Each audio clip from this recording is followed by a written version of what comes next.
तो स्वागत है आप सभी का फैक्ट्स विद अमित पाठक में। दोस्तों, यूपी की प्रमुख और महत्वपूर्ण खबरों में आज जानेंगे कोरोना को लेकर सीएम योगी का क्या है बड़ा निर्देश। वहीं फ्री राशन में अब नहीं मिलेगा चना तेल नमक। इस महीने सरकार ने फ्री इलाज के लिए भी बड़ा अपडेट सामने लाया है और बोर्ड परीक्षाओं की कॉपियों को भी लेकर चेकिंग पर बड़ी अपडेट सामने आई है। वहीं फ्री सिलेंडर के बारे में भी आपको जानकारी देंगे। उत्तर प्रदेश में और उत्तराखंड में फ्री सिलेंडर दिया जा रहा है। वहीं त्योहारों को लेकर भी सख्ती है। तो आइए जानते हैं इस सरकार द्वारा किए गए बड़े फैसले और प्रमुख खबरें तो जानेंगे इस वीडियो में। तो चलिए शुरू करते हैं। तो दोस्तों, इस महीने राशन में नहीं मिलेगा चना तेल और नमक। 28 अप्रैल से शुरू हो रहा है अन्य सामान का वितरण। जरा आप इस बात को ध्यान समझे, अगर आप उत्तर प्रदेश के हैं तो सरकार ने बड़ा फैसला किया है। दरअसल आपको बता दें, अभी तक फ्री राशन में चना तेल नमक नहीं मिला और अप्रैल के द्वितीय पक्ष में यानी दूसरे चरण में राशन के साथ चना तेल नमक गोदाम में नहीं पहुंचा है, जबकि दूसरे वितरण में चावल गेहूं पहुंचा है। और आपको बता दें 28 अप्रैल से राशन वितरण किया जाना है और इसी को देखते हुए ऐसे प्रतीत हो रहा है कि इस बार चना तेल नमक का वितरण नहीं होगा। प्रदेश व केंद्र सरकार ने कोरोना के कारण जुलाई 2021 से 2022 तक 2 बार फ्री राशन वितरण की व्यवस्था की है, जिसमें प्रथम पक्ष में राशन कार्ड धारकों को निःशुल्क चावल गेहूं के साथ चना तेल नमक दिया जाता है। लेकिन आपको बता दें दोस्तों, अप्रैल महीने में चना तेल नमक राशन कार्ड धारकों को नहीं मिला। सरकार के आदेश के अनुसार 12 अप्रैल से 26 अप्रैल तक प्रथम चरण का राशन दिया गया है, जिसमें गेहूं चावल वितरित किया गया है योगी सरकार के द्वारा। लेकिन दूसरे चरण में राशन के साथ निःशुल्क चना तेल नमक दिए जाने की घोषणा की गई थी। दूसरे चरण का राशन वितरण 28 अप्रैल से किया जाना प्रस्तावित है और अभी तक आपको बता दें किसी भी गोदाम में राशन के साथ वितरण में चना तेल नमक नहीं पहुंचा है। तो एक बड़ा अपडेट सामने आ गया है, जिसमें चना तेल नमक इस महीने मिलना बहुत मुश्किल है। 28 अप्रैल से पीएम मोदी वाला राशन दिया जाएगा और 26 अप्रैल तक सीएम योगी का राशन बंटना है। और ये कारण है कि गोदाम में गेहूं चावल तो पहुंच गया है, लेकिन चना तेल नमक नहीं पहुंचा। कब यह पहुंचेगा, इसका शासन से कोई भी आदेश नहीं मिला है। वहीं फ्री राशन को लेकर एक और जानकारी सामने आई है। जी हां, यूपी में बिग न्यूज आपको बता दें तो फ्री राशन लेने वालों की होगी पहचान। अपात्र व्यक्ति को नहीं मिलेगा राशन। जानिए कौन कौन अपात्र है।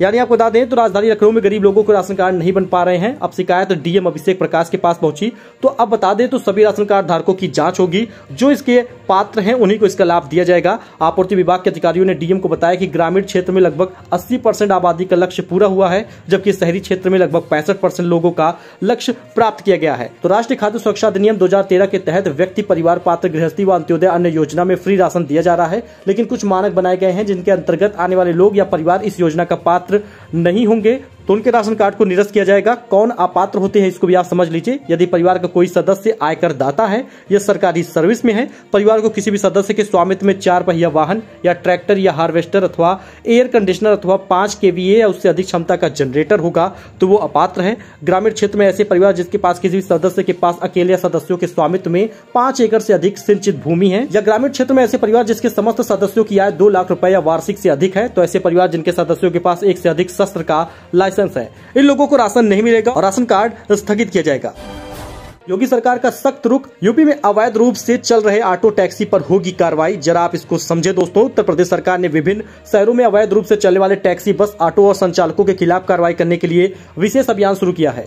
मुख्य रूप से योगी आदित्यनाथ के निर्देश पर गृह विभाग ने अवैध ऑटो टैक्सी व बस स्टैंड के संचालन को रोकने के लिए 30 अप्रैल तक यह अभियान चलाने का निर्देश दिया है। साथ ही पुलिस आयुक्त व सभी जिलों के वरिष्ठ पुलिस अधीक्षक एसएसपी से अभियान के परिणाम की विस्तृत रिपोर्ट शासन को उपलब्ध कराने को भी कहा है। यानी ऐसे लोग जो अवैध रूप से इसका संचालन कर रहे हैं अब उनके ऊपर कार्रवाई होगी। सरकार ने यह पहल शहरी क्षेत्रों में और सुचारू परिवहन व्यवस्था को बहाल करने के उद्देश्य से किया है।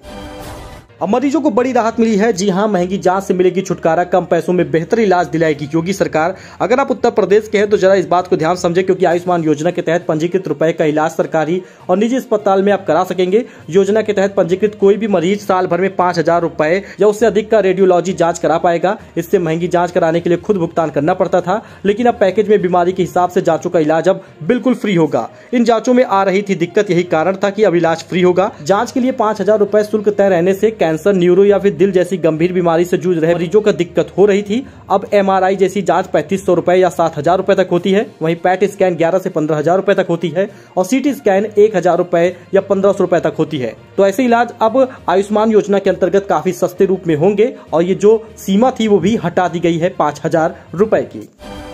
सरकारी स्कूलों को लेकर सीएम योगी का प्लान है, जानिए क्या होगा योगी सरकार की तय, जरा आप इसको समझें। क्योंकि दूसरी बार सत्ता संभालने के बाद योगी आदित्यनाथ की नजरें अब यूपी के सरकारी स्कूलों पर टिक गई है। सीएम योगी आदित्यनाथ ने यूपी के सरकारी स्कूलों को सेहत सुधारने की कवायद अब शुरू कर दी है।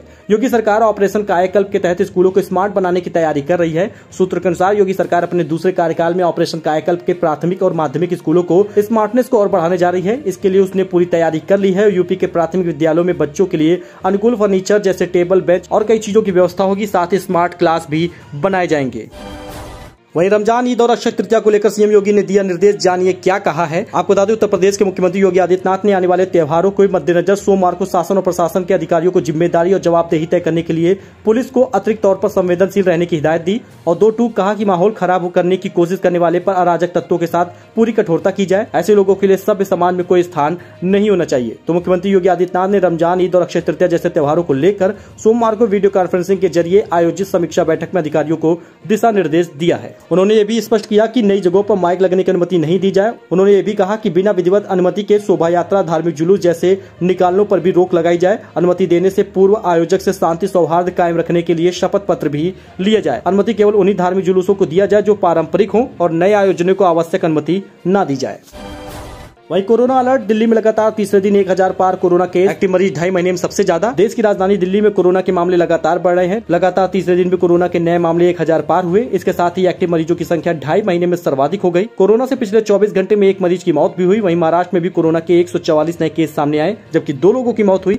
ऐसे में 2.5 महीने में सर्वाधिक एक्टिव केस आए हैं दिल्ली में। लगभग 3975 एक्टिव केस हैं इस समय दिल्ली में और यही कारण है कि दिल्ली में संक्रमण दर लगभग 4.48% बढ़ गई है। यूपी के 600 तालाबों को मिलेगा नया जीवन, ग्रामीणों को रोजगार भी देगी योगी सरकार। बड़ा अपडेट है। जी हां, यूपी सरकार महात्मा गांधी राष्ट्रीय ग्रामीण रोजगार गारंटी योजना यानी मनरेगा के तहत गांवों में नहरों के निर्माण, तालाबों के गहरीकरण और मनरेगा पशु बाड़ा निर्माण के कार्य तेजी से पूरा कर रही है। और आपको बता दें, अधिकृत सूत्रों ने रविवार को बताया कि सरकार ने 100 दिनों की कार्य योजना में मनरेगा के तहत 600 तालाबों की सूरत बदलने की कार्य योजना भी बनाई है। इसको समय रहते पूरा करने का भी कवायद तेज कर दी गई है। महोबा और प्रतापगढ़ में तालाबों के गहरीकरण और पुनरुद्धार के लिए कार्य जारी किए गए हैं। सरकार ने ग्राम विकास विभाग को एक साल में योजना लगभग 15,463 तालाबों के गहरीकरण और पुनरुद्धार कराने के लक्ष्य दिए गए हैं। तो 3 एलपीजी सिलेंडर मिलेंगे मुफ्त, सस्ती चीनी भी होगी बहाल। अंत्योदय श्रेणी में जानिए कैसे मिलेगा आपको फ्री योजना का लाभ। बता दें, उत्तराखंड सरकार भी लगभग 1,84,000 परिवारों को हर साल रसोई गैस 3 सिलेंडर मुफ्त देगी। वहीं अंत्योदय श्रेणी में आने वाले परिवारों को यह लाभ मिलेगा और यही हाल यूपी में भी होगा। खाद्य मंत्री रेखा आर्या ने गुरुवार को खाद्य सचिव को इसके लिए कैबिनेट प्रस्ताव तैयार करने के निर्देश दिए। भाजपा ने विधानसभा चुनाव के दौरान गरीब महिलाओं को हर साल 3 सिलेंडर और यूपी में 2 सिलेंडर देने का वादा किया था।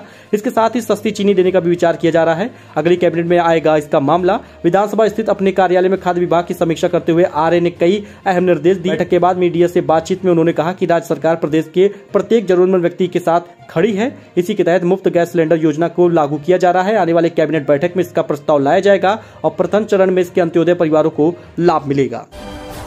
वहीं पीएम किसान योजना में आपको बता दें, राज्य सरकारों ने दी है मंजूरी। इस दिन खाते में आएंगे 11वीं किस्त। अगर आपका पीएम किसान खाता है और आप पीएम किसान योजना के लाभार्थी हैं तो 2,000 रुपए की 11वीं किस्त आपको जल्द मिलने वाली है।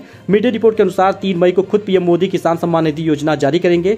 वैसे आपको बता दें, पिछले साल 15 मई को यह किस्त जारी की गई थी, लेकिन मीडिया रिपोर्ट के अनुसार अब 3 मई को पीएम मोदी किसान सम्मान निधि योजना जारी करेंगे। राज्य सरकारों ने साइन किया है RFT और जल्द पीएम किसान के खाते में E-KYC अगर आपने नहीं कराया तो करा लें, क्योंकि अब 3 मई को आपके खाते में 11वीं किस्त 2,000 रुपए आने वाली है। ऐसी जानकारी के लिए दोस्तों आप हमारे साथ बने रहिए, क्योंकि ऐसा ही लेटेस्ट अपडेट और प्रमुख खबरें हम आपके लिए लेकर आते हैं। फिलहाल के लिए इतना ही, मिलते हैं अगले वीडियो में अपडेट के साथ। तब तक के लिए धन्यवाद।